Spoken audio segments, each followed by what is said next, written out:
Alors, on retrouve Harry Potter qui fait de la balançoire tout seul dans un bar comme un gros nul, et là il y a son cousin qui débarque avec toute sa bande, et c'est très intéressant parce que grâce à lui on apprend que Harry fait des trucs bizarres apparemment. Tu pleurniches en dormant toutes les nuits. Moi au moins j'ai pas peur de mon oreiller. Vraiment mon gars? Tu as peur d'un oreiller? Mais bon, après je ne te juge pas. Personnellement, j'ai eu la frayeur de ma vie dans un train parce que j'ai pris un sac à dos pour une araignée géante. Tu vois, ça arrive à tout le monde et pourquoi est-ce que je raconte cette anecdote? Pendant cette petite altercation, nos larrons vont se faire attaquer par deux détraqueurs. Et là, Harry va faire quelque chose qui lui est absolument interdit, utiliser de la magie.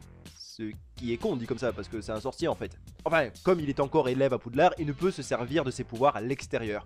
Ainsi, il a enfreint le règlement de l'école. C'est donc pour cela que le ministère de la Magie l'informe qu'il est renvoyé de l'école, pour avoir enfreint les règles de celle-ci en utilisant de la magie devant un moldu.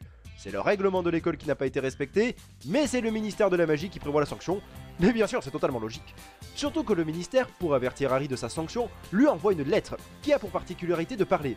C'est-à-dire que pour lui signifier son renvoi parce qu'il a utilisé de la magie devant un moldu, on lui envoie une lettre qui parle devant le dit moldu, avec en prime sa famille. C'est avec une putain de lettre qui parle qu'il lui explique qu'il n'aurait pas dû utiliser de la magie. Une lettre qui parle te dit qu'il ne faut pas utiliser la magie. Mais ça n'a aucun putain de sens. Donc voilà, Harry est viré de Poudlard. Mais en fait non, parce que le film n'a duré que 20 minutes. T'imagines faire un film Harry Potter qui se déroulerait pas dans Poudlard? Ce serait complètement con. En fait, si Harry n'est pas encore renvoyé, c'est que son renvoi de l'école ou non sera décidé en audience devant un tribunal. Sérieusement, ils font carrément un procès pour ça, avec une cinquantaine de magistrats en plus. Comment fonctionne la justice dans ce putain d'univers? Et en plus, est-ce qu'on lui a notifié ses droits? Est-ce qu'au moins il en a? A-t-il eu la possibilité de préparer un semblant de défense? Et en parlant de ça, qui est-ce qui le représente? Albus Perceval, Ulfric, Brian, Dumbledore. Oh putain, t'es dans la merde mon vieux, vu comment il s'est débrouillé l'année passée, je lui ferai pas du tout confiance. Et le pire c'est que effectivement, c'est un avocat de merde. Sa défense tient seulement sur un témoin ridicule et un peu de bon sens. A savoir que si Harry a utilisé de la magie, c'était dans un cas de légitime défense, en repoussant l'attaque des détraqueurs. Sauf que bon, comme son témoin de l'attaque qu'il présente pue un peu du cul, ça aurait pu ne pas passer. Alors que mon cher Dumbledore, tu aurais pu, pour donner du crédit à ta plaidoirie, insister sur tout ce qu'a pu vivre Harry. Ce n'est pas la première fois qu'il a à subir diverses attaques, que ce soit à l'école ou à l'extérieur, et même par les détraqueurs. 2 fois ils ont tenté de le tuer, et devant témoin à chaque fois. La deuxième c'était carrément devant tout un stade. Donc il y avait largement moyen de remettre en cause le fonctionnement du ministère. Et au risque de paraître un petit peu chiant de revenir là-dessus, je pense qu'il y avait un truc à tenter avec la lettre qui parle. Heureusement pour Harry, il semblerait que tous les juges présents partagent mon sentiment que toute cette histoire est absolument ridicule et décident de ne retenir aucune sanction à son encontre. Mais en réalité, si cette situation absurde a vu le jour, c'est que le ministère de la Magie renforce ses prérogatives et entend exercer un contrôle total sur le monde des sorciers. En effet, le retour de Voldemort a pas mal chamboulé les choses. Le ministère se sert donc de la peur ambiante afin d'accroître son pouvoir en instaurant une politique sécuritaire. Je n'y crois pas. Ah, en fait non, il nie son retour. Très bien. Ce qui veut dire que les types veulent prendre le pouvoir total et adopter des mesures sécuritaires parce que tout va bien. Ok, ça devient trop pour moi, j'abandonne, je cesse de m'émouvoir à chaque absurdité, sinon on ne s'en sortira pas. Dans tous les cas, cette situation va avoir une influence néfaste, parce que c'est répandu une rumeur comme quoi Harry était une belle petite pute, et qu'en fait il a menti à propos de Voldemort. Donc de nouveau, il se fait bolosser par les élèves. À cause de toi. La Gazette du Sorcier a raconté un tas de choses sur toi et sur Dumbledore. J'ose même pas te demander ce que tu lui as répondu. Encore un truc tout nul et inoffensif, je parie. Tu n'as qu'à lire la Gazette du Sorcier comme ton idiote de mère et tu sauras tout ce que tu veux savoir. Waouh, Harry! Eh ben dis donc, je suis agréablement surpris. En temps normal, je t'aurais dit on n'attaque pas les mamans, mais là ça fait plaisir. Et puis même, de manière générale, il est chaud Harry cette année, il est prêt à la barbouille si on le fait trop chier. Putain, j'aime ça. D'autant plus que le ministère va aussi s'assurer de la bonne gestion de l'école en implantant directement un de ses membres au sein de celle-ci. Ce qui aura pour incidence première d'avoir des cours de défense contre les forces du mal complètement nazes. Totalement inutile. C'est alors qu'Hermione va avoir une idée de génie, se réunir avec quelques élèves afin de s'entraîner par eux-mêmes. En revanche, elle décide de confier la tâche d'entraîner les élèves à Harry.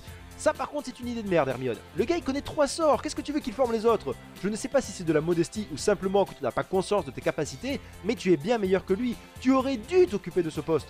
Fort heureusement, Harry n'a sous sa coupe qu'une bande de bras cassés. Peut-être que je me trompe, mais passer des semaines pour apprendre à pointer son bras en avant en disant stupéfixe me semble être trop long par rapport à ce que c'est. Mais du coup, au-delà du fait qu'ils semblent avoir le même niveau que des lamentés en bas âge, ils forment ensemble un groupe de résistance au sein de l'école, et ça claque un max.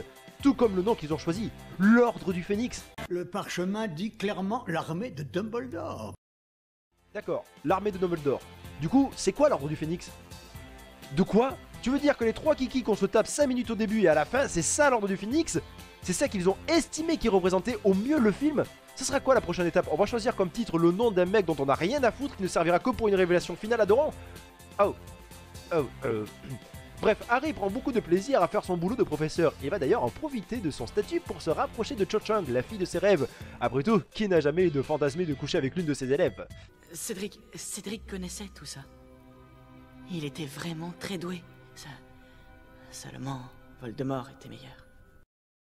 Effectivement, c'est le sorcier le plus redoutable de tous les temps. Voilà. Enfin, ce n'est pas vraiment Voldemort qui l'a tué, mais son bras droit. Ah bon? Mais ça reste un sorcier redoutable tout de même. Bien sûr. Enfin, non, pas vraiment, c'était plus une sorte de grouillot. Vraiment? Mais il l'avait pris en traître. Cédric n'avait rien eu le temps de faire. Ah ouf, tu me rassures. C'était inévitable en fait. Exactement. Quoique Cédric avait brandi sa baguette, alors que le gars en face ne faisait que marcher, et aussi que Voldemort a clairement annoncé oralement qu'il allait le tuer. Mais ça veut dire que c'était un gros nul. Eh bien oui. Et en plus, il a joué dans Twilight.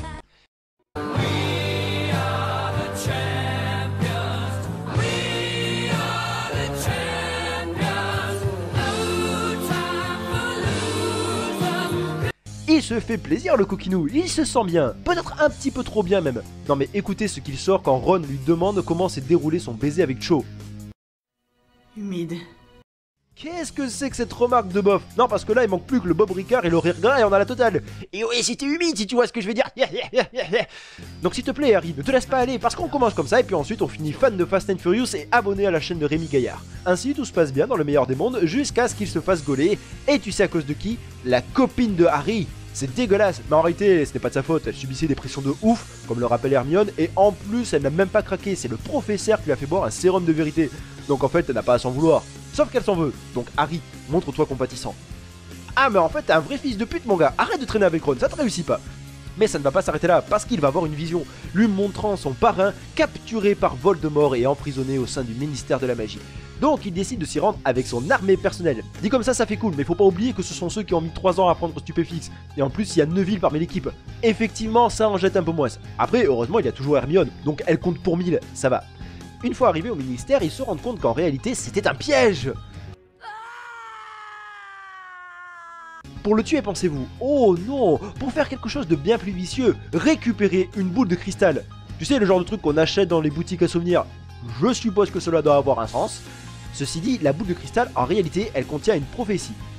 Alors, déjà, petit conseil, balancer une prophétie aux 3/4 de l'histoire, ça n'a pas vraiment d'intérêt. Et c'est même assez débile et très certainement une mauvaise idée comme a pu le montrer Naruto. Surtout qu'en substance, la prophétie, elle te dit « Oh ben alors c'est Harry Potter et Voldemort, ils vont devoir s'affronter, il y en a un qui devra tuer l'autre. » Voilà. Au cas où tu aurais été trop con pour comprendre l'enjeu des films dès le premier volet. Parce que concrètement c'est ce qui se passe. On te sort un truc que tu sais déjà, comme une putain de révélation trop mystique, tout ça pour faire genre. Et là du coup il y a de la baston avec des sorciers méchants. Et puis ensuite les sorciers gentils se font capturer. Mais fort heureusement, d'autres gentils sorciers arrivent pour faire de la bagarre aux méchants. Et pour que tout soit bien clair, les gentils sorciers font de la fumée blanche et les méchants de la fumée noire. Manquerait plus quelques rires diaboliques pour rendre le bordel encore plus cliché. Ah ben voilà, il suffisait de demander. Et en plein milieu de la cohue, ben il y a James Gordon qui se fait tuer. Sauf qu'en fait, il n'est pas vraiment mort, puisqu'il fait semblant, et grâce à ça, il peut capturer le Joker. Ah oui, merde, c'est vrai. Là, en fait, non, il est vraiment mort. Et c'est triste.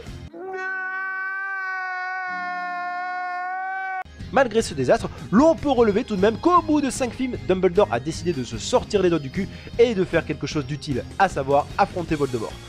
Je crois qu'il a réalisé que toujours laisser ses élèves agir à sa place, c'était peut-être un peu limite. Ceci dit, il l'affronte, mais en fait il le laisse partir, donc ça n'a servi à rien. Si ce n'est que maintenant, les membres du ministère ont pu se rendre compte du retour effectif de Voldemort, ce qui permet à Harry d'être réhabilité et de terminer son année dans la gaieté.